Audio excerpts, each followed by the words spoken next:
രണ്ട് സഹോദരങ്ങൾ ഒരു ദീർഘദൂര യാത്രയിലാണ്. ഒരു ദൂരം പിന്നിട്ടപ്പോൾ കരുതിയ കുടിവെള്ളം അവസാനത്തെ കുപ്പിയായി അവശേഷിച്ചിരിക്കുന്നു.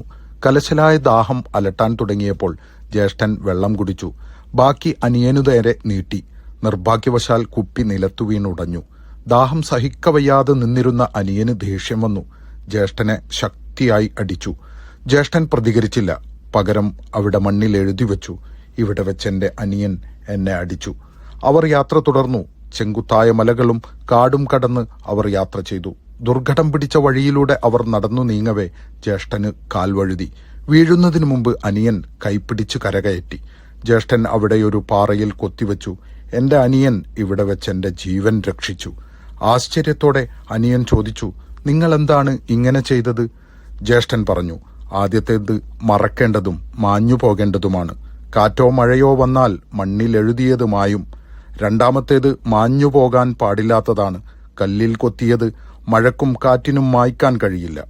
ജീവിതത്തിലുണ്ടായ അബദ്ധങ്ങൾ മറന്ന് മാപ്പ് കൊടുക്കുകയും നല്ലതു ചെയ്തതിനെ ഓർമ്മിച്ചു വെച്ച് നല്ല ബന്ധം നിലനിർത്തുകയും ചെയ്താൽ ജീവിതം മനോഹരം.